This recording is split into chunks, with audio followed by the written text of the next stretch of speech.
Analyse du Bitcoin contre du dollar. Donc c'est là. Une, deux, troisième semaine là, ici, qu'on est en train de temporiser sur le support. Donc je vous rappelle que le support, on peut le voir avec la bande de Bollinger en dynamique. Juste ici, on est vraiment sur une zone charnière. Il ne faut absolument pas qu'on la casse. Sinon, eh bien, toute cette structure de retournement de bull market, à savoir... On a fait marché baissier, large base, on s'est extrait de la large base, là on a la première marche d'escalier. Si ce n'est pas une marche d'escalier, ça voudra dire que on repart en marché baissier.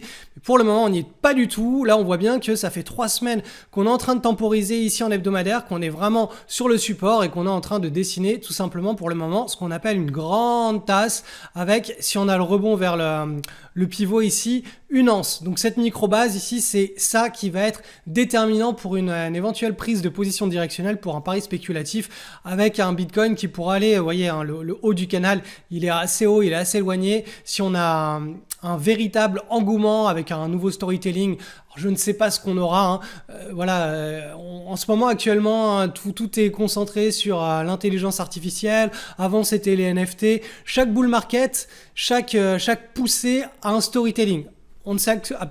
Actuellement, on ne sait absolument pas ce que c'est. On le saura dans la dernière partie du bull market. À chaque fois, c'est dans la dernière partie que, en 2017, je me rappelle, c'était la nouvelle devise. Ça va remplacer l'euro, le dollar. Si vous n'en avez pas, il faut en avoir parce que c'est limité dans le monde entier. Et tout le monde va devenir riche en achetant maintenant, même si c'est déjà haut. Ça va monter tellement haut que, il faut se précipiter pour en acheter maintenant.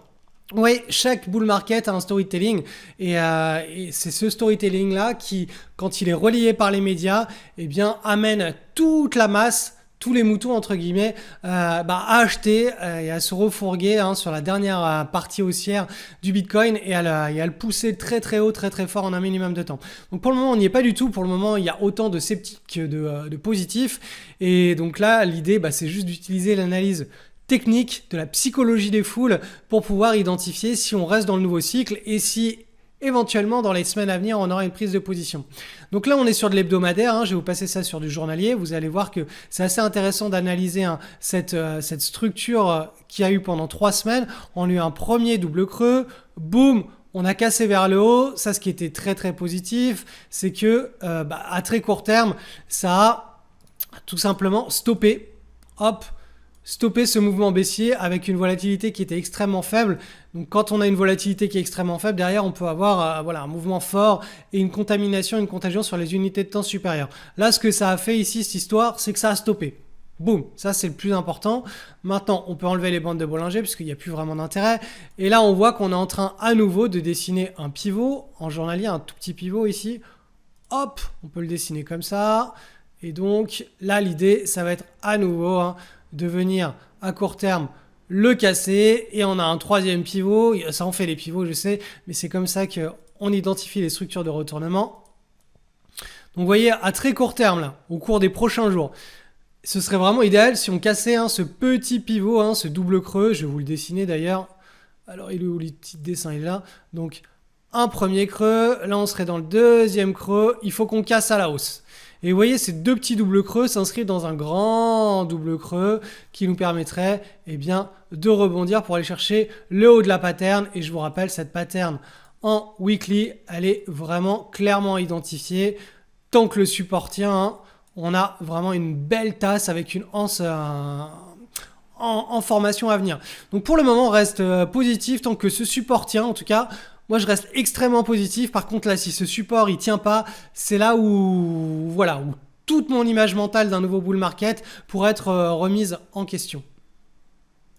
Donc l'Ethereum en hebdomadaire est sur le même type de configuration. Ça fait 1 semaine, 2 semaines, 3 semaines qu'on est en pause. Je vous rappelle qu'on est officiellement en marché haussier depuis qu'on a cassé cette large base. Donc on a eu marché baissier, large base et ensuite là, hop là, on va y arriver. Là, on a eu la cassure qui définissait la situation d'un marché baissier, d'un marché orange, d'un marché haussier. Donc là, on aurait la première marche d'escalier. Cette première marche d'escalier, on voit que le pivot là, grosso modo, on pourrait le situer comme ceci. On pourra le réajuster par la suite et que là, en hebdomadaire, on a un nouveau tout petit pivot qu'il va falloir casser, hop, pour se rediriger vers la construction de cette belle tasse et anse. Boum. Donc ça, c'est vraiment le scénario qui est assez similaire, on va dire, à beaucoup de crypto-monnaies qui nous font comprendre qu'on est potentiellement dans un nouveau bull market. Donc là, le plus important, c'est que ce support tienne exactement la même analyse que sur le Bitcoin et que, eh bien, en descendant, en faisant un zoom, que ce double creux ici que vous voyez, eh bien, il soit cassé par le haut avec une belle clôture en journalier au-dessus. Et vous pouvez voir qu'à beaucoup plus court terme, on a un petit pivot ici qui est en train de se former avec un premier creux et un deuxième creux en formation et que lui aussi, il faut le casser. Donc, vous voyez, on a un premier pivot à casser, un deuxième pivot à casser, et là, ça validerait le fait que tout simplement, on soit dans cette grande structure en une énorme tasse, une tasse qui prend un énorme double creux, et ensuite lance qui est, elle, nécessaire pour contracter la volatilité et par la suite lancer le mouvement. Et enfin, un petit point sur le XRP, donc c'est, je vous le rappelle, un trade avec un potentiel accident positif qui est sur l'unité de temps qui est longue, qui est sur du mensuel. C'est extrêmement rare d'avoir des setups sur des unités de temps aussi longues dans le monde de la crypto. Donc on a eu ce breakout ici pendant le mois de juillet.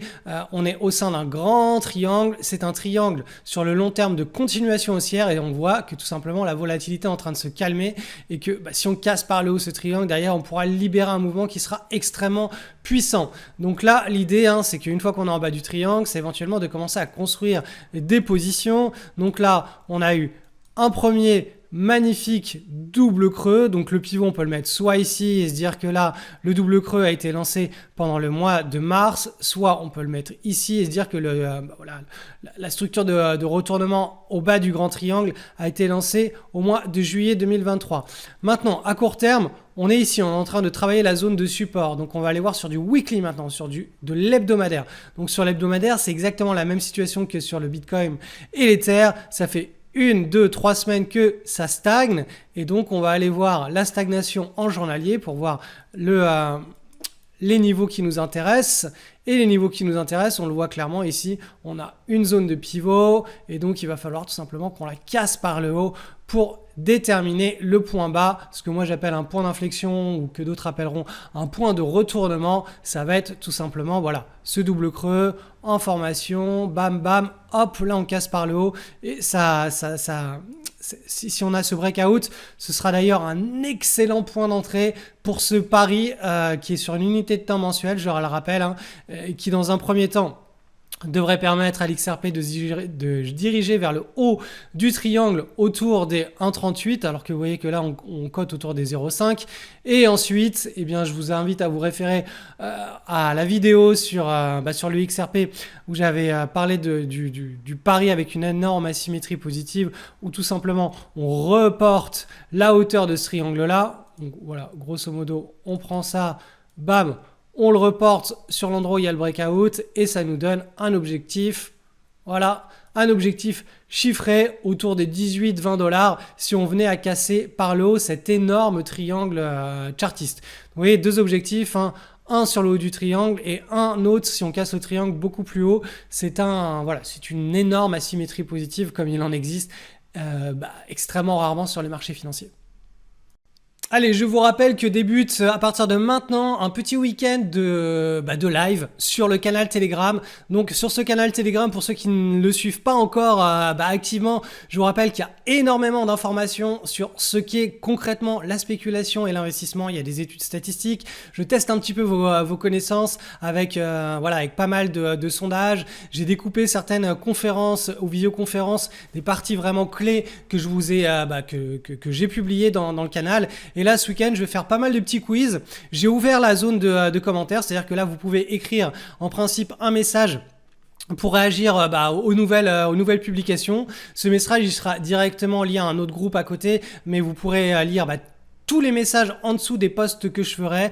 Et moi, ça va me permettre, donc si vous avez des questions, des choses qui, voilà, qui vous taraudent un petit peu l'esprit, moi je vous ferai des réponses soit en audio, soit en vidéo, soit je vous écrirai des petits messages. Donc l'idée, ça va être un format interactif pendant 48 heures et autour notamment des sondages que je vais publier là pendant 2 jours. Ça va permettre d'avoir une dynamique de discussion. Mais si vous avez des questions sur des sujets annexes ou en dehors des sondages et des messages que je vais vous poster ce week-end, n'hésitez pas. C'est le moment où je vais vous faire des réponses en vidéo, en audio ou par écrit directement. Et dernier rappel. Je vous rappelle que les inscriptions à mon école de bourse LSL 8.0 sont ouvertes. Donc le lien ici, il est pinned tout en haut ici. Donc vous cliquez là. Et ici, vous avez le lien. Et donc, ça vous amène sur la page vous présentant tout simplement l'école dans cette vidéo numéro 4. Vous avez la brochure, tout le programme, les avis depuis 7 années LSL. Il y a plus de 100 témoignages vidéo. Vous pouvez vous amuser à les regarder. Avec l'équipe, on a fait des petites compilations. Il y a les bonus. Et surtout, il y a les 5 nouvelles grandes conférences à thème. Donc, si vous êtes un ancien LSL et que vous voulez nous rejoindre, envoyez-moi un message. Ces 5 nouvelles conférences à thème sont des pépites. Je veux dire, c'est vraiment des choses que vous ne trouverez nulle part ailleurs ou avec beaucoup de difficultés. Si vous arrivez à assembler ça avec votre propre esprit, ça va vous demander des années de recherche et de travail. Donc voilà. Tout ça, ça se passe sur le canal Telegram, ça dure 48 heures, les inscriptions, elles, vont pas tarder à clôturer, et les inscriptions à mon école de bourse, je vous le rappelle, se font une fois par an pendant quelques jours seulement.